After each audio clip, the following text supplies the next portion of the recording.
Sit down, you're not speaking now. Everyone here needs to see this. The room froze with those words hanging in the air. Eleanor Vance, around 60, stood halfway up from her seat, hands shaking, not sure if she'd been called or accused. She had come straight from her desk, like always. Same cardigan, same notebook in her bag. She thought it was just another company meeting. Those meetings mattered to her. They always tin 'em. For 35 years, Eleanor had been the first to arrive and the last to leave. She organized schedules, fixed mistakes quietly, made sure things worked when nobody else noticed. That job paid her rent. That job was how she planned to survive the next years of her life. She was only a few months from finally stopping. On the stage, Marcus Thorne didn't raise his voice. He didn't need to. The silence did the work for him. He looked over the crowd, then fixed his eyes on Eleanor like she was a stain that wouldn't come out. Around her, people stared at the floor. Others pretended to check their phones. No one said her name. No one stood up. The message was clear. He spoke. They listened. She waited. Then he said it. Slowly, in front of everyone. That she was no longer needed. That she was holding the company back. That she should leave. Now. A ripple of discomfort passed through the room, but no one moved. Security stepped closer. Eleanor felt her face burn. Her chest tightened. The job she depended on vanished in a sentence. Decades reduced to an exit. She picked up her bag, walked alone. The doors closed behind her. What no one there knew was this. When she stepped outside with nothing left to lose, someone else was about to hear exactly how she had been treated, and that silence inside the room wouldn't last forever. The glass tower of Apex Innovations cut into the New York sky. Inside, the air crackled with a different kind of energy, the relentless hum of money being made. Young faces, sharp suits, and quick decisions defined the world within those walls. It was a place built on speed, on ambition, on the constant push for more. Every screen flashed with numbers. Every phone call meant a deal. Every minute counted towards profit. Eleanor Vance had seen it all for 35 years. She had watched companies rise and fall, leaders come and go, technologies change from clunky machines to sleek devices. She was an administrative assistant, one of the quiet anchors of Apex Innovations. While the younger generation chased new markets, Eleanor kept the gears turning. She knew where every document was filed, who needed what by when, and how to smooth over the daily bumps. Her desk was a small island of calm in a sea of aggressive ambition. She was the one who made sure the coffee was ready for early meetings, that the travel arrangements were flawless, that the important papers never got lost. Her work was not glamorous, but it was essential. She was 2 months shy of her retirement, looking forward to a quieter life, to spending more time in her small garden outside the city. She had given her working life to this company, to these people. Most of them barely noticed her, a familiar face, part of the furniture. Marcus Thorne, the CEO, was the exact opposite. He was the face of Apex Innovations, charismatic, handsome, and always in motion. He spoke with a booming confidence that filled any room. He was a master of the stage, a natural performer who could charm investors and intimidate rivals in the same breath. Under Thorne, Apex Innovations had grown fast, swallowing smaller companies, expanding into new territories. His public image was everything: success, innovation, ruthless efficiency. He believed in showing strength, in making examples. He had built an empire, and he ran it with an iron fist, fueled by an almost arrogant certainty in his own power. He rarely saw the quiet workers, the ones who kept the foundation solid. They were just cogs, easily replaced. The company town hall was a major event. The main auditorium, usually reserved for big client presentations, was packed. Bright lights hit the stage, and enormous screens displayed the Apex Innovations logo. Employees from all departments filled the tiered seating, buzzing with anticipation. Thorne loved these events. They were his chance to rally the troops, to celebrate successes, and to project his vision for the future. He strode onto the stage to a round of enthusiastic applause, a broad smile fixed on his face. He launched into a polished speech about growth, about overcoming challenges, about pushing boundaries. He spoke of a future where Apex Innovations would dominate the market, where every employee would share in the glory. His voice soared, filling the room. Then he paused. The applause died down. A hush fell over the crowd. Thorne's eyes scanned the faces, a controlled smile still playing on his lips, but something in his gaze hardened. He looked directly at Eleanor sitting near the front, a small, unassuming figure among the younger, more energetic staff. He pointed a finger not directly at her, but in her general direction. The spotlight seemed to follow his gesture. And then, Thorne's voice dropped, becoming slower, more deliberate. We have those who simply exist, who collect a paycheck, who are part of the past, not the future. Eleanor felt a cold wave wash over her. She looked around, confused, then realized his eyes were still on her. A knot formed in her stomach. The smile had left Thorne's face completely now. His jaw was tight. Apex Innovations is a company of forward momentum, he continued, his voice rising again, cutting through the silence. We need people who drive that momentum, not people who are content to just keep a seat warm, not people who are just counting the days until they can stop contributing altogether. He took a step forward, his gaze fixed on Eleanor. The entire room was silent. You could hear the faint hum of the air conditioning. Eleanor felt every eye in the room turn towards her. Her heart started to pound in her chest. "Eleanor Vance," Thorne announced, his voice booming, "for 35 years, you have been with this company. A long time. Too long perhaps for someone who cannot adapt, for someone who embodies stagnation." He paused, letting the words hang in the air. Eleanor's face went pale. She felt a burning flush spread across her cheeks, a deep shame creeping over her. She wanted to disappear, to vanish from the auditorium. "We appreciate your longevity," Thorne said, a sarcastic edge to his tone. "But longevity alone does not drive innovation. It does not secure our future. It certainly does not earn a place at Apex Innovations anymore." His eyes narrowed. "Effective immediately, Eleanor. Your services are no longer required. You are dismissed." The words hit Eleanor like a physical blow. Dismissed, fired, in front of everyone. A gasp rippled through the audience. Eleanor stared at Thorne, unable to speak, unable to move. Her hands trembled in her lap. The years of loyalty, the early mornings, the late nights, the quiet dedication, all of it dismissed in a single, cruel public statement. The floor seemed to sway beneath her. She felt exposed, stripped bare. Her job, her dignity, her financial security for retirement, all gone in an instant. The entire room remained silent, watching her. No one moved, no one spoke. The public humiliation was complete. She had lost everything she had worked for, and she had lost it in the most public, painful way imaginable. Eleanor walked out of the Apex Innovations building a few minutes later, her box of personal items clutched to her chest. The security guard, a young man she had always greeted by name, wouldn't meet her eye. The automatic doors slid open, and she stepped onto the busy New York street. The afternoon sun felt harsh, too bright. People rushed past, heads down, focused on their own lives, their own jobs. None of them knew the public shame she carried, the sudden void that had opened in her life. The next few days blurred into a quiet nightmare. Her phone didn't ring. No one from Apex Innovations called to check on her, to offer a kind word. Her severance package arrived a week later, a thick envelope with cold, formal language. It was less than she had hoped for, barely enough to cover a few months of her modest living expenses. She had been counting on her full pension and the retirement benefits she had earned over a lifetime. Now those were uncertain, complicated by the abrupt dismissal. Her health insurance, a critical concern at her age, would expire quickly. She spent hours in her small apartment, a place that suddenly felt too quiet, too empty. She tried to apply for other administrative jobs, but the applications required recent references, and the market for someone nearing retirement, especially one publicly dismissed, was brutal.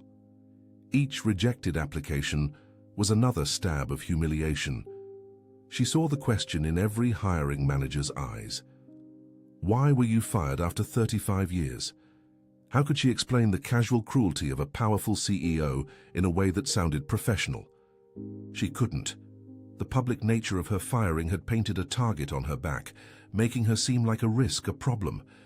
She felt a growing fear, a cold knot in her stomach, as her savings account steadily dwindled. The comfortable retirement she had imagined, the quiet days in her garden, felt like a distant dream, replaced by a looming anxiety about bills, about how she would manage. She felt invisible, discarded. Thousands of miles away, Olivia Vance, the US Secretary of the Treasury, sat in a secure conference room in Brussels. The room hummed with the low murmur of interpreters and the sharp click of laptop keys. World leaders and economic advisors discussed tariffs, trade agreements, and global market stability. Olivia, sharp and focused, navigated the complex currents of international finance with practiced ease. Her mind was a steel trap, capable of holding countless details, anticipating every move. Her days were a relentless cycle of meetings, negotiations, and press conferences. She was a woman of immense power, respected and feared in equal measure. But in this moment, her focus was entirely on her duty, on protecting the economic interests of her nation. A junior aide approached her, his face grim. He spoke in a low voice, almost a whisper. "Secretary Vance, a private message, urgent. From New York." Olivia excused herself from the table, her expression neutral. She took the encrypted tablet. The message was from a trusted contact, a former colleague from her days as a federal prosecutor. It was brief, containing a link to an internal Apex Innovations video feed that had been leaked. The subject line simply read, "Eleanor Vance." Olivia's fingers trembled slightly as she opened the link. The video showed Marcus Thorne on stage, bathed in bright lights. She watched, her expression tightening with each word, as he publicly, brutally, fired her mother. She saw Eleanor's face, pale and stricken, the way she clutched her box of belongings, the silent walk out of the building, the sound of Thorne's condescending voice, the collective silence of the crowd, the utter disregard for her mother's dignity. It all hit Olivia with a force that stole her breath. Her mind reeled. Her mother, Eleanor, the woman who had quietly supported her dreams, who had always been there, now humiliated and jobless. The world she operated in, a world of intricate policies and global implications, suddenly felt distant, secondary. All that mattered was her mother's pain, the injustice of it all. A cold, hard anger began to build inside her. She closed the tablet, her jaw clenched. The ethical dilemma was immediate, stark. She was the Secretary of the Treasury. Her power was for the public good, not for personal vendettas. She could not, would not abuse her office. But neither could she ignore this. Her mother had been wronged, not just personally, but in a way that spoke to a deeper rot, a casual arrogance of power that Olivia recognized from her years fighting financial crime. She walked back into the conference room, her face now a mask of calm determination. Her colleagues saw no change in her demeanor, but something inside Olivia had shifted fundamentally. The international economic crisis they were discussing suddenly felt intertwined with the small, private crisis of her mother's unjust dismissal. Thorne's actions, she knew, were not just personal. They were a symptom of unchecked power, of a belief that rules didn't apply. Olivia knew the financial tech industry. She knew its weak points, its hidden corners. She understood the regulations, the loopholes, the ways companies could bend or break the law when they thought no one was watching. She began to formulate a plan, not for revenge but for justice, a justice that would be entirely legal, entirely legitimate, and entirely devastating. She would not move against Thorne directly for firing her mother. That was a personal matter, but she would ensure that federal eyes, the relentless, unblinking eyes of the government, would scrutinize every corner of Apex Innovations. She suspected Thorne's arrogance wasn't just limited to humiliating an employee. It would be woven into the fabric of his company's operations. Later that evening, in the quiet of her hotel suite, Olivia made a series of discreet, coded calls. She spoke to contacts in the Treasury's Financial Oversight Division, to analysts at the Securities and Exchange Commission, the SEC. Her instructions were precise, measured. "I've received information suggesting potential irregularities at Apex Innovations," she stated, her voice calm and authoritative. "Nothing concrete yet, but enough to warrant a preliminary, deep dive into their books. Look for patterns, inconsistencies, specifically recent financial disclosures, trading activities, and internal accounting practices. Do it quietly, no fanfare. just thorough work. The process had begun. A quiet legal storm was gathering, set in motion by a daughter's unwavering loyalty, fueled by a mother's public humiliation. Thorne, still basking in his perceived power, remained completely oblivious to the unseen, powerful forces now turning their attention to his empire. The first ripples of federal scrutiny had begun to spread, a new, institutional threat now aimed directly at Apex Innovations. The quiet inquiries Olivia had started began to stir the waters at Apex Innovations. At first it was subtle, requests for obscure financial documents, questions about long-closed deals, routine audits that seemed to dig deeper than usual. Marcus Thorne, still riding high on his perceived invincibility, dismissed them as bureaucratic nuisances. He saw the Treasury and SEC as slow, outdated institutions, easily outsmarted by his agile tech company. He instructed his legal team to cooperate just enough to appear compliant, but to delay and deflect wherever possible. He believed his power protected him, that his company was too big, too important, to face any real challenge from federal regulators. He had always operated on the edge, pushing boundaries, and had always gotten away with it. This time he believed would be no different. But the analysts assigned to Apex Innovations were not easily deterred. They were seasoned professionals, trained to spot anomalies, to follow the faintest scent of wrongdoing. They worked diligently, piecing together fragments of information. They found discrepancies in reported earnings, unusual trading patterns around key announcements, and a network of shell companies used in a way that raised serious red flags. These were not random errors. They pointed to a calculated effort to inflate stock prices, to manipulate market perception, and to hide profits. The initial preliminary dive was quickly expanding into a full-blown investigation, driven by the mounting evidence of systemic malfeasance. Eleanor, meanwhile, was sinking deeper into a quiet despair. The public humiliation festered. She rarely left her apartment, ashamed to face her neighbors, to answer their pitying questions. Her small garden, once a source of comfort, now felt like another responsibility she was too tired to tend. She watched her meager savings dwindle, each withdrawal a sharp reminder of her lost future. She worried about her health, about the looming cost of medical care without insurance. She hadn't told Olivia the full extent of her distress, not wanting to burden her with her troubles while she was busy with national affairs. She knew Olivia was a powerful woman, but she also knew the world of high finance and politics was far removed from her own simple life. She felt utterly alone, isolated by her shame and her fear. Olivia, back in Washington, D.C., was relentless. She reviewed every report, every finding, every piece of evidence. She saw the patterns, understood the implications. Thorne's actions were not just morally reprehensible, they were illegal. The scale of the potential market manipulation and financial misconduct was staggering, far exceeding anything she had initially suspected. She felt a fierce, cold satisfaction. This was not personal revenge, this was upholding the law. She used her deep understanding of financial mechanisms to guide the investigators, pointing them towards complex transactions that a less experienced eye might have missed. She never once mentioned her mother's name, never spoke of the personal connection. Her duty was to the office, to the integrity of the financial system. But the memory of her mother's face on that leaked video, the image of her walking out with that box, fueled her resolve. The pressure on Apex Innovations intensified. Subpoenas started arriving, demanding vast quantities of financial data, internal communications, and employee records. The SEC initiated formal inquiries into several of Thorne's key executives. The company's stock, once soaring, began to falter as rumors of federal scrutiny leaked into the market. Investors grew nervous. Thorne, however, still clung to his belief that he could weather any storm. He hired a high-powered legal team, launching counter-arguments, claiming the investigations were politically motivated, an overreach of government power. He publicly dismissed the rumors, calling them baseless attacks from rivals.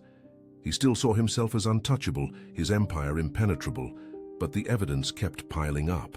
Analysts uncovered a sophisticated scheme of pump-and-dump operations, where Apex Innovations would artificially inflate the value of smaller tech companies, then sell off its own shares at a profit before the market corrected. They found clear instances of insider trading, where Thorne and his inner circle had profited from confidential information. There were also clear violations of reporting standards, misleading financial statements, and a culture of intimidation that prevented whistleblowers from coming forward. The picture that emerged was not of a company pushing boundaries, but of one actively engaging in widespread fraud. One evening, Eleanor received a phone call. It was a lawyer, a sharp, no-nonsense woman who introduced herself as representing the Treasury Department. Eleanor's heart leaped. She had no idea why the Treasury would be calling her. The lawyer explained in carefully chosen words that the department was investigating Apex Innovations for a range of financial misconducts. She said they had reason to believe Eleanor, as a long-time administrative assistant, might have access to certain historical documents or have witnessed questionable practices. "We understand your situation, Ms. Vance," the lawyer said, her voice firm but kind. "We're not interested in your dismissal directly. That's a private matter. We are interested in the wider pattern of behavior at Apex Innovations, particularly under Mr. Thorne's leadership. If you have any information, any documents, anything at all that could shed light on their financial dealings, it would be invaluable." Eleanor felt a glimmer of hope pierce through her despair. It wasn't about her, not directly, but it was about Thorne, about the company that had so cruelly discarded her. She remembered late nights, hushed conversations, odd requests for changes to reports, documents that disappeared and reappeared. She remembered a specific ledger, a paper one she had kept hidden for years, containing notes about unusual transactions that had always bothered her. It was a physical record, a small, unassuming book she had never thrown away, a habit from her decades of meticulous record-keeping. She had kept it purely out of habit, a backup in case the digital files ever failed. It contained details of certain payments, certain adjustments made to quarterly reports, and a list of shell companies that had always seemed suspicious. She had never understood their full meaning, but she had recorded them precisely. It was a quiet act of diligence, a silent record of questionable activities she couldn't explain, but instinctively distrusted. This ledger, tucked away in the back of an old filing cabinet in her apartment, was the proof, the undeniable paper trail. The weight of it, the potential of it, suddenly felt immense. She had a choice to make, a chance to contribute to something bigger than her own personal hurt. The investigation now had a clear, concrete path forward, straight from the heart of the company's past. Eleanor carefully removed the old, leather-bound ledger from the back of her filing cabinet. It was heavier than she remembered, the paper yellowed with age, filled with her neat, precise handwriting. She handed it to the Treasury lawyer, a quiet woman named Ms. Davies, who examined it with a focused intensity. Ms. Davies flipped through the pages, her eyes scanning Eleanor's meticulous notes, the dates, the amounts, the cryptic references to shell companies and adjustments. A slow, knowing nod spread across the lawyer's face. The quiet act of a diligent administrative assistant years ago had just handed the federal government the missing keys to a criminal enterprise. With Eleanor's ledger, the Treasury and SEC investigations exploded. The paper trail was undeniable, a physical record of the digital deceptions.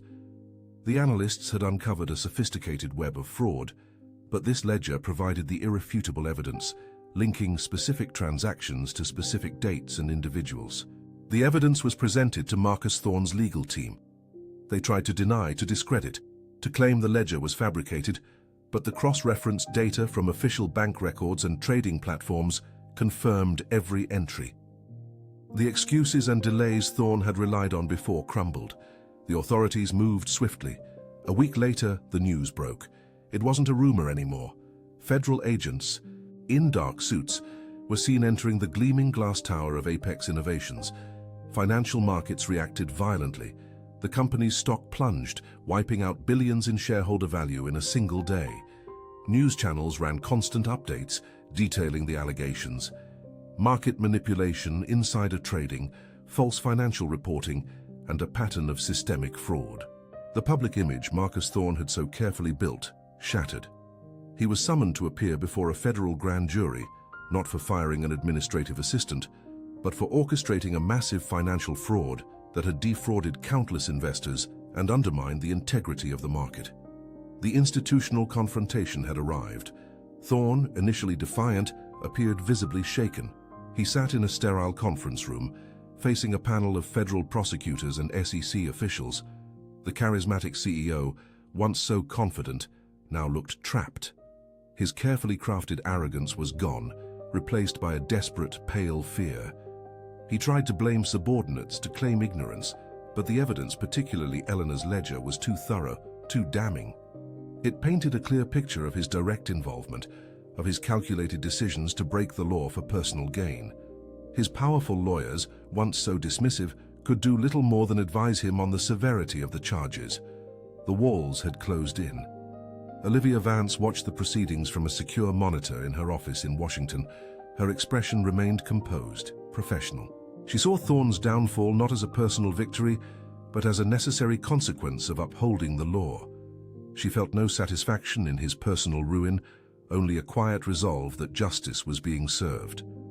Her personal pain, the memory of her mother's humiliation, had been channeled into ensuring the system worked as it should, impartially, relentlessly. She had leveraged her understanding of finance and her network, not for revenge, but to uncover a truth that needed to be exposed for the public good. Eleanor sat in her apartment, watching the news reports. She saw Marcus Thorne's face, no longer smiling and confident, but drawn and defeated.